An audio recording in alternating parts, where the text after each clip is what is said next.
بەڵا زان و خۆشەویستانمان لە سەردەمی کۆرۆنادا کە بە شێوازی لە شازەکان جیهان بە شێوازێک ڕاوەستانی بەخۆی بینی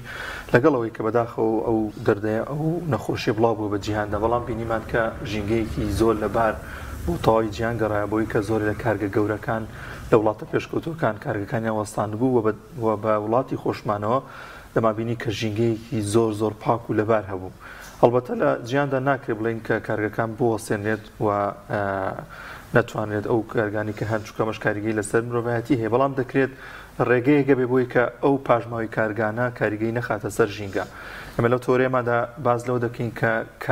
ئەو پاژماوە دووکەڵانەی کە هەن لە نێو کارگەکاندا لە جیهاندا چ کاریگەریەکی خراپی لەسەر ژینگە دەبێت و بە تایبەتی تر لە هەرێمی کوردستاندا کە دەیبینین هیچ فلتەرێک هیچ ڕێشوێنێکی پێویست نییە بووی کە ئەو کارگانەی کە هەن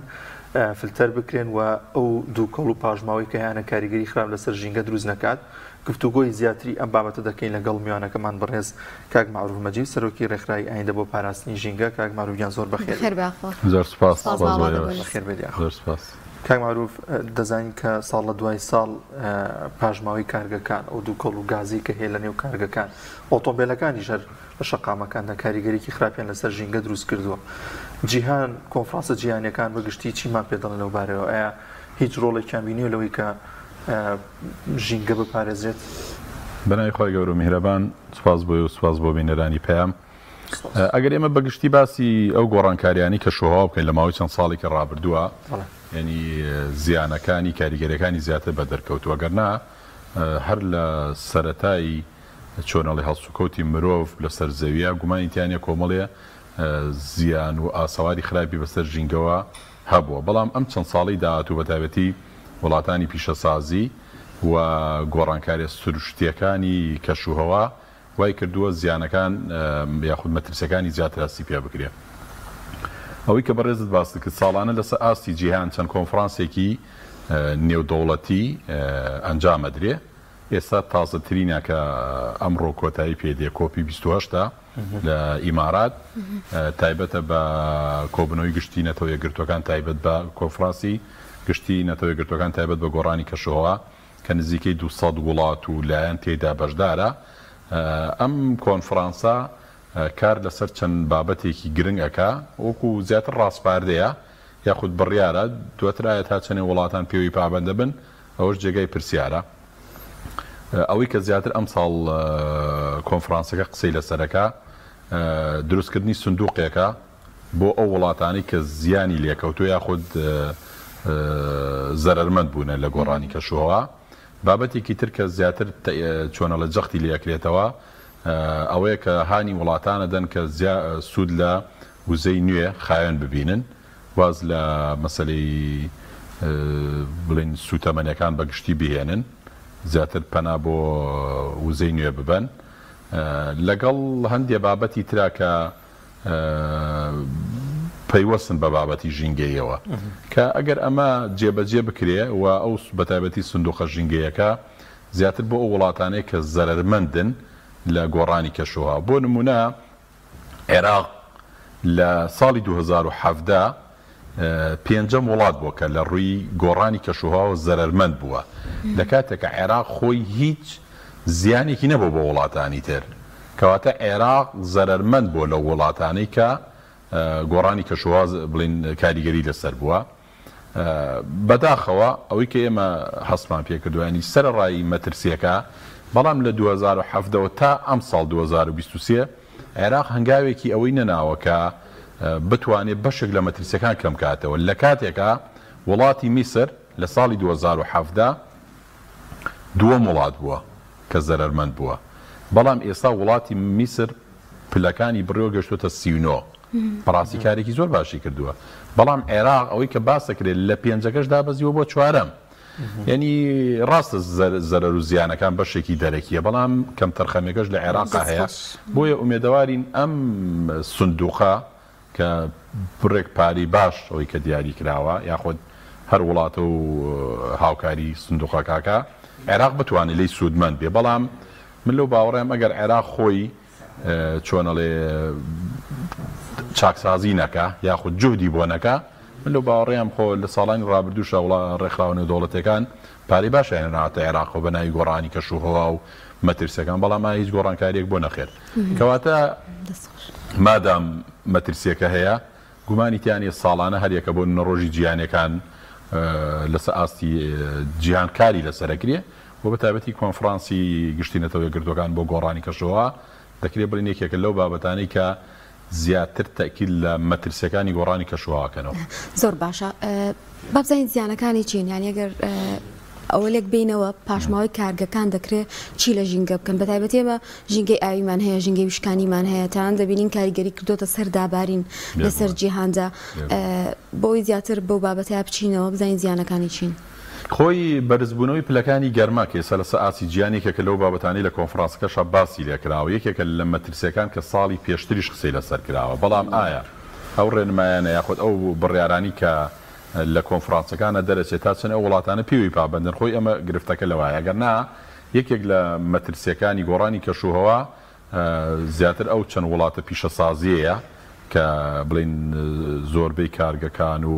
بڵین کاری پیشەسازیەکەن. بەشێک لەو وڵاتانە پابند کراون بۆی کە پلەکە بڵین هەوڵ بدەن وزەی نوێ بەکاربێن، هەوڵ بدەن ئەو مەترسیانەی کە لە ڕابردووە هەبوو لەسەر ژینگە کەمیکەنەوە، بەڵام نەکراوە. لەبەرەوەی من راپۆرتێکم بینی بەشێک لەو ڕێنمایانەی کە ساڵانی پێشوو لە کۆنفرانسەکەیە بڕیاری لەسەر دراوە وڵاتان پێوی پابند نەبوون. بەتایبەتی سین و ئەمریکا یەکێک لەو دوو وڵاتانەی کە زۆرترین خەڵوز بەکارەیەنن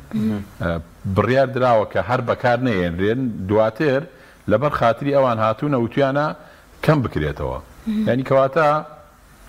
هەمومان نەزانین مەسلەی بەرزبوونەوەی پلەکانی گەرما، مەسلەی شێواندنی ئەوەی کە بەڕێستان باست کرد، مەسلەی خاک. ئێمە ئێستاگەر لە وڵاتی خۆمانە سیرکەین کە وڵاتێکی پیشەسازی ژنین بەتایبەتی هەرێمی کوردستان، بەشێک لەو کارگانی کە کارەکەن ئێستا دیانی پیسبوون و هۆکارەکانی پێوە دیارە. بەشێکیان هۆکاری پیسبوونی هەوان، بەشێکیان هۆکاری پیسبوونی بینینن. یعنی هەر ئێستا لە شاری سلێمانیە ماوەی چەند ڕۆژێکە بەشێک لە پسپۆران بۆ ئەوێ جێڕنەوە مەسلەی گۆڕانی کەشوهەوای بڵین پاییز و زستانە شەو ساردە و ڕۆژ گەرمە تەمێک دروستە بێ. بەڵام بەڕاستی ئەوەی کە ئێمە سیرمان کردووە تەم نییە، دووکەڵە. کەواتە کاریگەری کارگەکان یاخود زۆربوونی ئۆتۆمبیل وای کردووە ژینگەی سلێمانی بشێوێنێ لە کاتێکە ئێمە زۆر جاوتومانەیەکێک لەو شانازیانی کە سەرڕای قەیران و گرفتە سیاسی و دارایەکان لە هەرێما هەبووە، سلێمانیەکێک بۆ لەو شارانی لەسەر ئاسی عێراق خاوێنترین بووە، بۆ نمونەیەکێک بۆ لەو شارانەی زۆرترین سەوزایی هەبوو. بەڵام ئێستا لەگەڵ ئەو هەموو پێشکەوتنە ژینگەیەشە کە باسکراوە مەترسیەکە هەربوونی هەیە. کەواتە ئەوەی کە کارگەکان کاریگەری لەسەر دروستەکە پیسبوونی هەوا، گەرمبوونی پلەکانی گەرما، فرێدانی ئەو پاشماوانی کە لە کارگەکان بڵین ئەمێنێتەوە. هەرچەنە من لەو باوەڕام لە وڵاتانی تر بەشێکی زۆری بە یاسا ڕێک ئەخرێتەوە، مەسلەی ڕیسایکلکردنی ئەو پاشماوانە و جارێکتر بەکارهێنانەوە و بەڵام بەداخەوە لای خۆمان ینی کارگەکان جارێکی تر ئەو پاشماوانی هەیەە ئەچێتەوە ناو ئاوڕۆی گشتی یاخود بەشێکی ئەچێتەوە ناو ئەو زەوێ کشتتوکاڵیانەی کە لە دەوروبەری هەیە. کەواتە وەکو بەڕێز شتان سەرەتاوتان ینی ناکرێ وڵات بێ پیشەسازی بێ بەتایبەتی لە سەردەمی کۆڕۆنا کە بینیمان، بەڵام ناشکرێ کۆمەڵێ وڵات یاخود خەڵک بەتایبەتی لە هەرێمی کوردستانە بێن ئەمە بە چۆنەڵێ بە فرسەت بزانن بە ناوی پیشەسازیەوە بێن بۆ نمونە زەرر بە ژینگە و بە سروشتی وڵات بگەێنن. بەتایبەتیش ئەوەی کە ئێمە بەدواداچوونمان کردووە لە 135 پیشەسازی عێراق کەوتوتە پارێزگای سلێمانیەوە کە بەڕاستی ئەگەر یاسایەکی دادپەروەرانە هەبێت دەبێ ئەم پیشەسازیە دابەشکرێ بەسەر شارەکانە. ناکرێت شارێک زۆرترین کاری تیا بێ و زەرمەند بێ لە ڕووی ژینگەوە پیسبوونەکەی، بەڵام بۆ نمە شارێکی تر کەمترینی تیا بێ و هێندەی تۆ سوودمەند بێ. دەکرێت ئەو کاتە مەترسیەکان ئەگەر بۆ نمونە بڵاوە پێ بکرێ کەمترین کاریگەری لەسەر ژینگە دروستە بێ. باشە پرسیارێک هۆکار چییە ئەو وڵاتانە پابند نابن بەو یاسایانی کە بەمە ساڵانە لە کۆڕبەندە جیهانیەکاندا ئەکرێت؟ خۆی بەرژەوەندی ئابووریە ئەوەی کە دیار هەر ئێستا لای خۆشمانەگە سەیریکە، ینی هەندێک خەڵکی لەبەرەوەی بەرژەوەندیەکەی لەوەیە دێ زەوی کشت و کاڵی داگیرەکە ئەیکا بە شوێنی نیشتە جەبوون کە ئەمە بەپی یاسا ڕێگە پێدراو نییە دەبێت کاتێک تۆزێک بۆسین ئەو کاریگەری بێ لەسەر ژینگە ئەو هەموو شوێنی شتە جێبوونانە کرد لە زەوی کشت و کاڵیا لە قەتپاڵی شاخەکانە خۆی کاریگەریەکەی چییە؟ بەڵێ ئێمە وەکووتمان لە هەرێمی کوردستانە ئێستا بەداخەوە زۆربەی شوێنی نیشتە جێبوونەکان زۆربەی ئەو کارگە و مەعامیلانی کە دروست دەکرێ لەسەر زەوی کشت و کاڵیە کرێت ڕۆژێک بووە ئەم زەوێ کشت و کاڵیە خەڵک سوودی لێبینیوە بۆ نمونە بەشێکیان من خۆم بینیومە لە سنووری پارێزگای سلێمانیە بە هەزاران درەختی دیا بووە یعنی درەختی چەند ساڵە بەڕێزێک هاتووە بۆ نمونە شۆفڵی لێداوەیکا بە شوێنی نیشتە جێبوون ڕاستە لە داهاتوە پێدەچی ئەم بەڕێزە بەشێک لە چۆنەڵێ بەشێکی بک بە سەوزایی ئایا ئێمە ئەتوانی جارێکی تر ئەو خاکە بجێڕینەوە بۆ توخمەکەی جارانی نەخێت کەواتە لەم وڵاتی خۆشمانەوەی کە بەڕێزت باست کرد فراوانبوونی ڕێژەی دانیشتوانی یاخود نیشتە جێبوون وای کردووە بیر لەوە بکرێتەوە کە زەوی کشت و کاڵی ئەو زەویانی کە وەکووتمان خەڵکێکە بۆ ڕۆژێک ژیانی لەسەری بووە بەڵام مەسەل لەلایەن کۆمەڵەوە بەرهێنەوە ئەگەر نا دەبێ حکوومەت بیر لەوە بکاتەوە شوێنە بکە بە یەکەی نیشتە جێبوون کە سەخەری بێ جارێکی تر دڵنیا بێ کە ئەم زەویە بۆ هیچ شتێک بەکار نایە ئەگەر نا ئیجا لە وڵاتی خۆشمانە بەداخەوە تاوەکو ئێساش کۆمەڵێ کەلوپەل بۆ خان و یەکەکانی نیشتە جێبوون دروستەکرێ بەڕاستی هیچی دۆستی ژینگە نییە یعنی کە بەڕێزت باسە کە زەویەکی کشت و کاڵێ دیە ئەیکا بە کۆنکرێت ئەیکا بە قیر بۆ نمونە دێت چەندین باڵەخانی بەرزی لێ دروستەکان باڵەخانانە چییە هەمووی کەلو یاخود بڵێن پێداویستێک بەکارهێنێ کە ئەم پێداویستیانە هیچی دۆستی ژینگە نییە کەواتە بەڵێ لە هەرێمی کوردستانە زۆربوونی شوێنی نیشتە جێبوون یاخود ئەوانی کە بەکارهێنن هەمووی کاریگەری لەسەر ژینگە دروستە بێت لە داهاتووشە ئەگەر بەڕێزیشتان بینی بێتان ینی هەر لە شاری هەولێر ساڵانی پێشوش باران باریوە بەڵام بۆ ئێستا بارانێک ئەبارێ بۆ نمونە یەکسەر لافاو دروستە بێت هاتوونە بەشێک لەو شوێنانەی کە پێشتر کشت و کاڵی بووە پێشتر ڕێڕەوی ئاو بووە ئەم هاتوو خانووی لێ دروست کردووە کۆنکرێتی کردووە بۆ نمونە ئاوەڕۆکەی وەکو پێویست نییەکەواتە ئەم ئاوە بۆ چۆ بڕە ناچارە بێ بۆ نمونە بە گەڕک و کۆڵانەکانە دێ کە بەداخەوە یەکێکشە لە گۆڕانەکانی کەشوهەواکە لە گەڕەکێک باران نەباریوە بەڵام خەڵک ئاو چۆتە ماڵێەوە بۆ نمونە لە شوێنێک دابارینێکی باش باریوە کاتێک خەڵک زانێتی بۆ نمونە لافاوەکاتۆ مەبەستم ئەمانە دەستکاریکردنی سروشتە ئەگەر ناوەکو وتمان ساڵانی تریش لە سلێمانی لە شوێنانی تریش بارانی باش باریوە ئایا بۆچی ساڵانی تر کە هیچ کەژناسێک هۆشداری نادا بە خەڵک بڵێن خۆتان ئامادەکەن و لافاو دێ بەڵام ئێستا کە سروشتەکە دەستکاری کراوە کەواتە کارساتەکانیش پڕ لە زیاد بوونە هەر لەسەر گەرم بوون پسپۆڕێکی کەشوها جارێکیان لەم بەرنامە ئاماژەی بەوە کرد کە بوونی ئەو هەموو کۆنکرێتە بوونی هەموو ئۆتۆمبیلە وای کردووە کە پلەکانی گەرما بۆ منە لە هاوینا زۆر زیاتر بێت بە بەراورد بە ساڵانی ڕابردوو ینی ئەو هەموو ئۆتۆمبیلە ئەمە گەرمە بن کە گەرمە بێن گەرمی ئەیاتەوە واکە کە پلەی گەرما بەرز بێت ینی مەژۆر بۆ خۆی هۆکارێک کە کاریگەری بە لەسەر کەشوهاش خۆی وەکو وتم بەشێک لە هۆکارەکانی ئەوەی کە ساڵانش کۆنفرانسەکان باسێکە ئەوەیە کە وڵاتان هاان بدا وزەی نوێ بەکاربێنن یان ئێستا خۆشبەختانە لە وڵاتانی ئەوروپا چۆنەڵێ هەڵمەتێک هەیە بۆ دەستپێکردنی ئۆتۆمبیلی وزەی نوێ کارەبایی یاخود بۆ تیشکی خۆر ئەمانە هۆکارێکن بۆ دابەزینی بۆ پلەکانی گەرما کە ئەم ساڵ لە کۆنفرانسەکەشە کە ئەمڕۆ پێدەچێ بەلاغێک کۆتایی بکرێتەوە باز لە ئەو هەنگاوانە ئەنێن کە لە ساڵی داهاتوە یاخود چەند ساڵێکی داهاتوو وڵاتان کاری لەسەر بکە ئەگەر نا هەر لە وڵاتی خۆمانە ینی بەڕاستی هەرێمی کوردستان یەکێکە لەو شوێنانی کە لە ڕووی سروشتی خۆڕووسکەوە سیمایەکی جوانی هەیە یعنی ئەمە دەشتاییەک یاخود بیابانێک نییە کە هیچ نەبینی بەڵام لەگەڵ ئەوەشە سەیرەکەی پلەکانی گەرمە لە هاوینە لە هەندێک ناوچەی هەرێمی کوردستان لەسەر ئاسی گیان وەکو یەکە ینی بۆ منە ناوچەی خانەقین کە ساڵانە باسەکرێ بۆ من لەسەر ئاسی گیان ئەگەر دووەم شار نەبێ یەکەم نەبێ سێمە کەواتە ئەمانی هەرێمی کوردستانیش ئەگەر هەنگاوی بۆ ببرێم من لەو باوەڕیان بە ئاسانی چارەسەرەکری ئەگەر نا لە هەرێمێکی 4 پارێزگایە دانیشتوانەکەی 6 ملیۆنە خێزانەکانی نزیکەی ملیۆنێک و ملیۆنێک و 100 بۆ 200,000 خێزانە 2 ملیۆن و 200,000 ئۆتۆمبیل بەڕاستی کارەساتە یعنی ئەمەش من زۆر زاوتومە سەرۆکی حکوومەت دەڵێ زۆربوونی ئۆتۆمبیلەکان نیشانەوەی کە خەڵک گوزەرانی باشە کە بەڕاستی ئەمە پێچەوانەوەیە من خەڵکە زانم باوەتی هەر لەبەر لۆمەی خەڵک چۆ بە قیس تێناوێتی ئەگەر ئۆتۆمبیلەکەی بای 2 دەفتەر بێت دەفتەرێکی قیستی خستۆتە سەر بەس بۆی هەی بێ ئەگەر حکوومەت بێ بیر لەوە بکاتەوە بۆ من هۆکاری گواستنەوەی گشتی هەبێ تۆ بۆ نمونە ئەم کەناڵی پێیان ئەگەر 20 کارمەندی تیا بێ بەیانیان ئەگەر پاسێک بیان هێنێت و بیان باتەوە لە جیاتەوەی 20 ئۆتۆمبیلێ بێتە کەناڵەکە ئەو کاتە 1 پاسێک دێ کاکە 2 پاس دێ 3 پاس دێ کەواتە ئێمە چیمان کردو ڕێژەی ئۆتۆمبیلەکانمان دابەزانەوە بۆ لە 160 کەمتر لە کاتێکە ئۆتۆمبیلی زۆر اینجا ئێمە یەکێک لەو گرفتانی کە هەمانە مەسلەی سوتەمەنیەکەشێتی یعنی بەپێی ئامارەکان ڕۆژانە لە هەرێمی کوردستانە نزیکەی 8 ملیۆن لیتر سوتەمەنی سەرفەکرێ اینجا ئەوەی کە بەڕێزەوتت لە ڕووی کوالێتیشەوە بەڕاستی بەپێی ئەو بەدواداچوونانی کراوە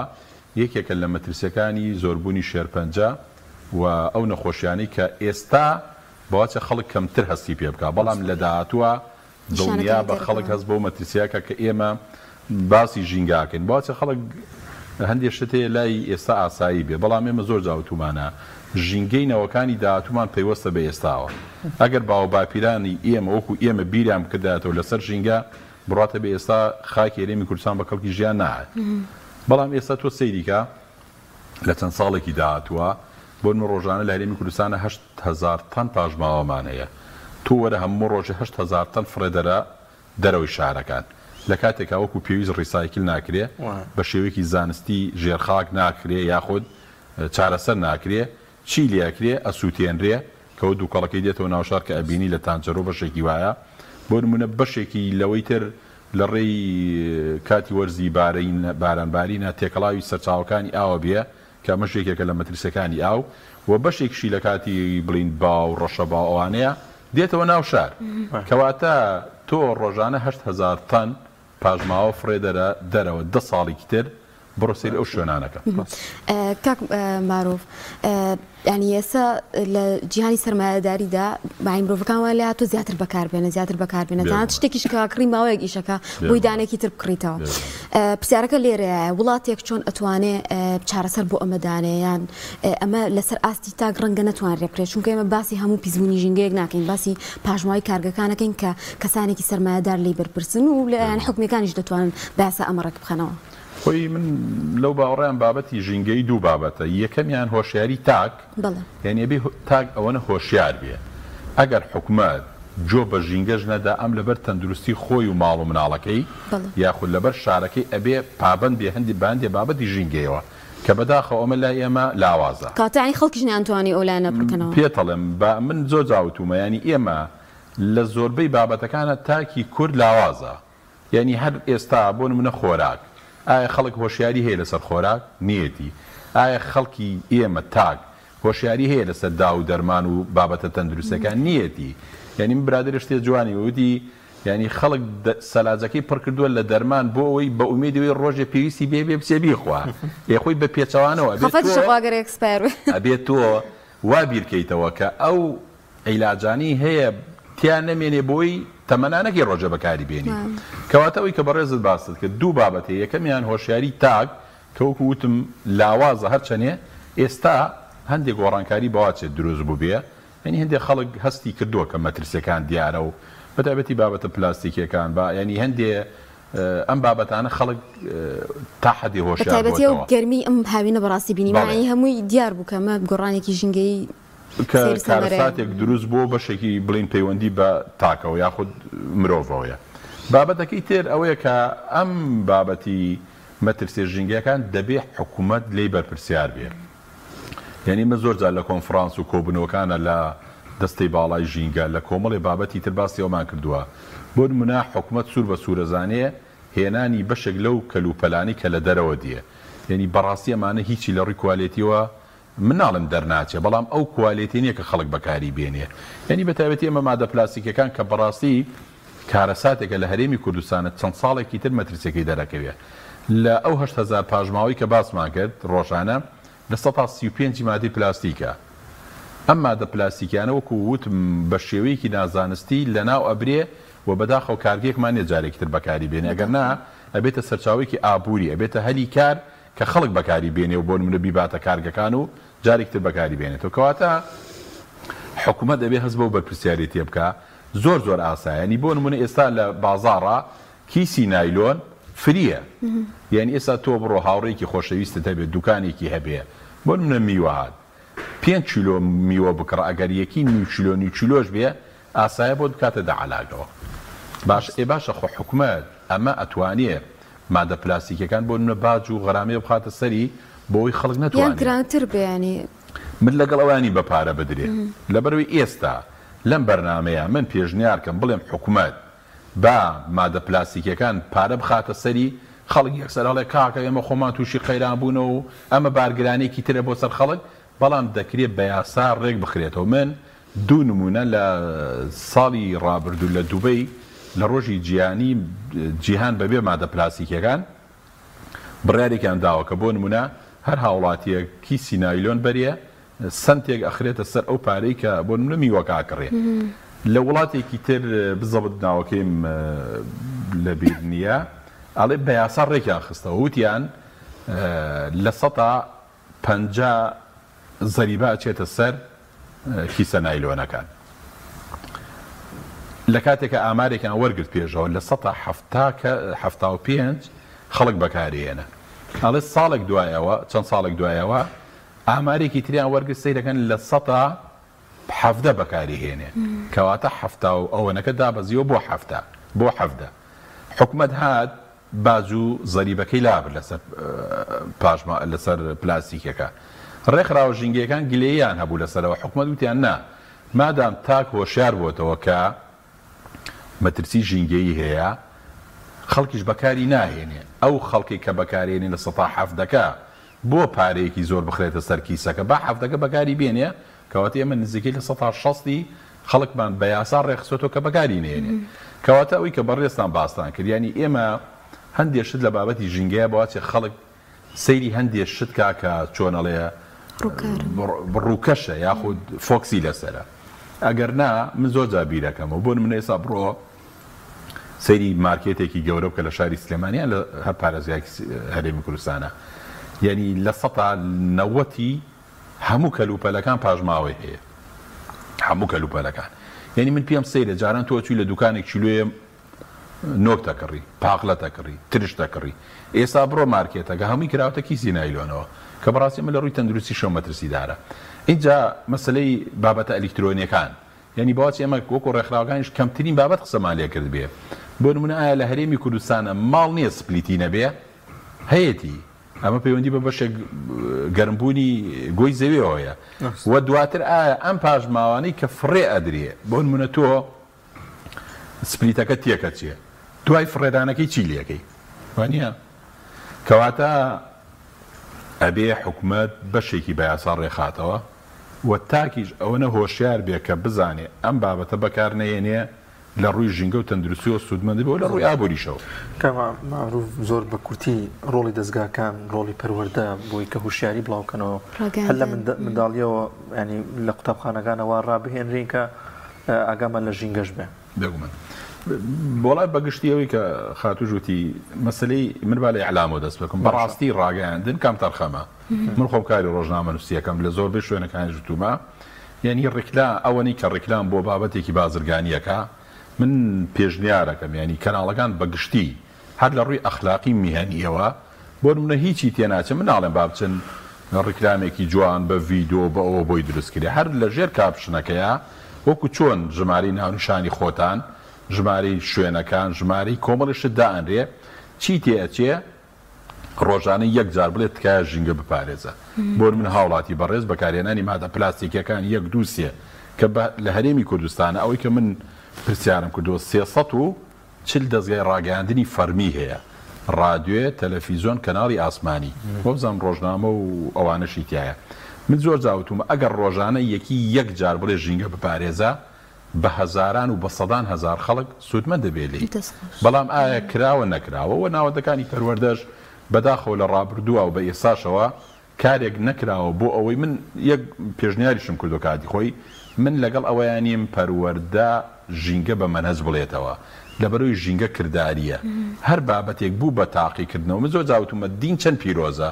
جاری وایە قوتابی ڕقی لێ بێتەوە بۆ لەبەرەوەی مامۆستاکە وتێتێ بێ فڵانە لە بەرکەی کەواتە ئەبێ ژینگە بەکرداری بکرێت لە قوتابخانەکانە و بابەتێکی تر ڕۆلی مامۆستایانی ئاینی کە ئێمە سوپاسیانەکەین لە زۆربەی کاتەکانە پێشنیارمان کردووە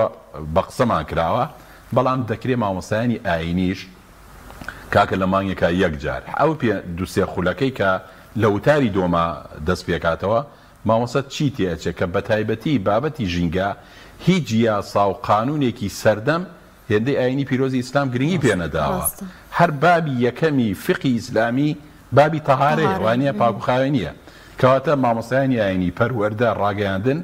دەتوانن باشترین ڕۆڵ ببینن لە پاراستنی ژینگە و بنیانانی نەوەیەکی ژینگە دەستەکان خۆش بێ زۆر سپاس بۆ بەڕێز معروف مەجید سەرۆکی ڕێکخراوی ئایندا بۆ پاراستنی ژینگە کە لەم تەوەرە لەگەڵمانە دەستان خۆش